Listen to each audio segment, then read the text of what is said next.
Setelah beberapa saat sempat sepi dari pemberitaan media pers, keberadaan pengungsi Rohingya di Provinsi Aceh akhirnya kembali menyita perhatian dan buah bibir.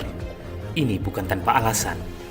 Simak saja, kabar ada 27 pengungsi Rohingya yang pernah diselamatkan dari kapal mereka yang terbalik di perairan Kabupaten Aceh Barat, Provinsi Aceh beberapa waktu lalu.